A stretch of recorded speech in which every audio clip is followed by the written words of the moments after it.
Hey, welcome to Barker's Bikes. In this video, I'm covering 5 deadly mistakes that all riders make. So if you've been riding for any length of time, you've made these mistakes, I've made these mistakes, and if you're a new rider, this video could very well save your life. So if we haven't met, I'm Justin Barker. I'm a full-time motor officer and accident investigator. I'm on a mission to get you home safe on your next ride. That's what this whole channel is all about. So as a motor officer and accident investigator, I've had the unfortunate opportunity to investigate thousands of wrecks.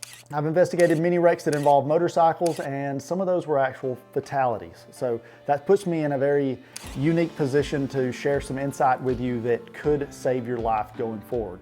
So number one is what I like to call Ironman syndrome, and that's a way of explaining overconfidence. So what happens is the motorcycle is an impressive machine. The 0 to 60, the braking, the maneuverability, all of that combined with the fact that you're riding this machine, you're not driving it like a car. That's why it's like an Ironman suit. You almost just need to think it and it happened. And that's good in a sense. It keeps us coming back for more. But what happens is a lot of times your confidence level will exceed your skill level. And that can lead you into some pretty sketchy situations.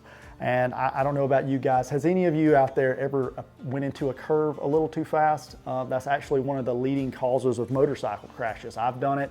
It's not a good feeling. That's just one of the ways that we can be overly confident. So that brings me to my next point. So have you guys ever watched these motorcycle videos where a driver pulls out in front of a motorcyclist and you know, it's a near miss and the rider's all PO'd and he rides up next to the car and slaps the mirror or punches it?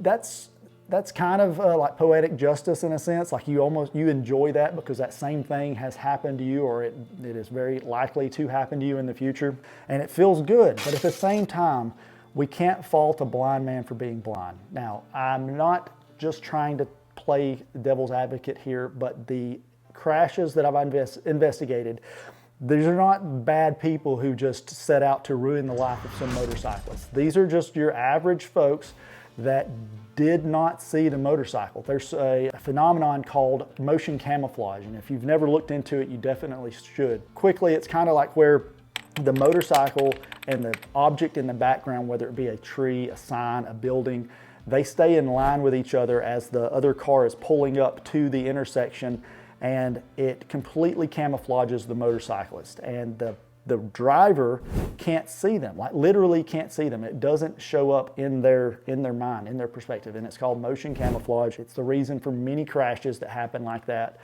And it doesn't mean that you're wrong. It just means that you need to be aware of this is a real thing. So you remember when you were a kid and you used to watch the cartoons where they paint themselves invisible, or they put the invisible suit on, and you wondered, hey, what would I do if I was completely invisible? Well, that's what I need you to think when you're riding your motorcycle. I want you to assume you've just painted yourself invisible and you're riding around out there and nobody can see you. How would you respond to that car that's pulling up to the stop sign if you knew you were completely invisible? That's the way that we've got to ride. And that puts us into our next point. If you can predict it, you can prevent it. You're thinking ahead, what am I going to do? The car's going to pull out because I'm invisible here. Well, you're predicting something. So here's the good news. If you're predicting it, your response time is much lower than it would have been if you are not. So in the accident reconstruction world, there's something called the perception reaction time, and that's the gap of time that it takes you in yourself, your mind, to perceive that there is a threat and then for you to respond to it. So before you ever hit the brakes, the gap from your brain is, oh crap, to I'm applying brakes. That's that perception reaction time. But just to show you the difference, 1.6 seconds, if you're traveling 55 miles an hour, you could travel 129 feet before you're ever applying the brakes. Now, in comparison, if you're expecting that car at that stop sign or that red light or whatever, at that intersection, if you're expecting them to pull out and you're covering your levers, you're ready to go, and you're riding very defensively, you can lower that down to about a half second. Well, what's the difference? Well, the difference is from 129 feet to 40 feet. And if you're up on your emergency braking, you may very well be able to save your own life. Now, does that mean that the car is justified in being able to pull out from in front of you should they drive and ignore motorcycles? No, I'm not saying that. I'm saying that many times these crashes, even though it's not the motorcyclist's fault, they could have been avoided. Like the motorcyclist could have avoided the crash had they been looking for the crash. That brings me to my next point. Right of way doesn't matter if you're dead. Okay, so there's a poem that has a very stark meaning to it, and I want to share it with you. It's always stuck with me. And it goes like this: here lies the body of William J., who died defending his right of way.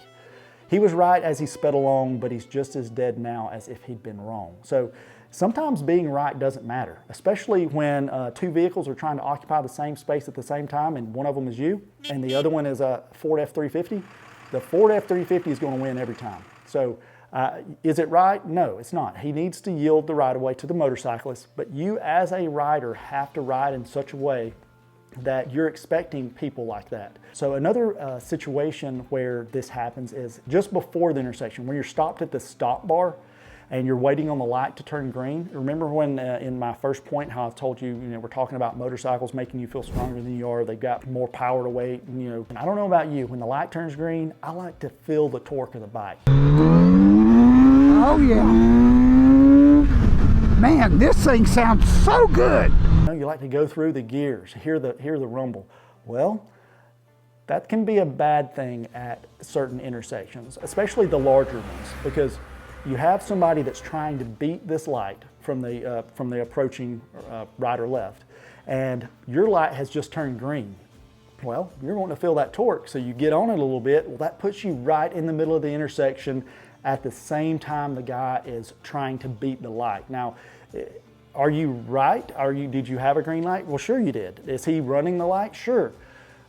But it's not going to matter if you're dead. Yes, you're in the right, but you're still wrong because you're dead, okay? So you've got to pay attention to these people. Do not put yourself in harm's way. A lot of times these situations can be avoided. I mean, I know that you're having to take the high road here in a sense. You're having to overlook some faults.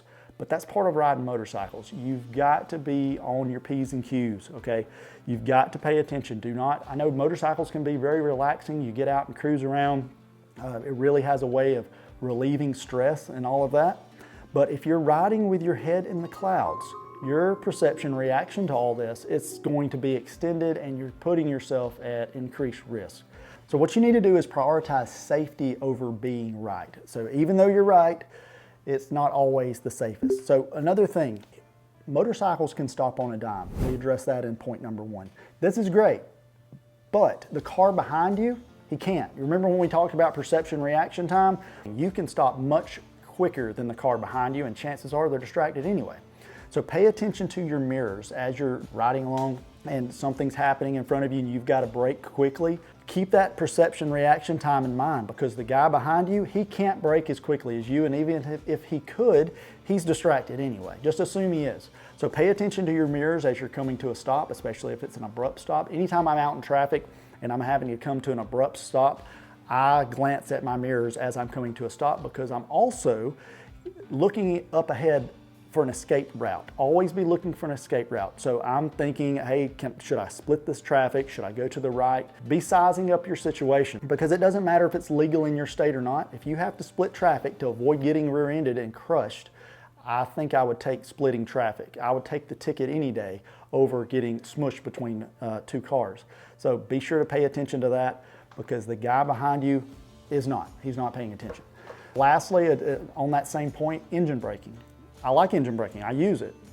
But if you're in stop and go traffic and you're able to stay in first or second gear and you're able to just roll on and off the throttle, it doesn't illuminate the brake light. So the person behind you may not realize that you're stopping. Be sure as you're cruising, rolling on and off the throttle in this stop and go traffic, that you're paying attention to the cars behind you, because sometimes the greatest threat is not in front of you. Sometimes the greatest threat is behind you.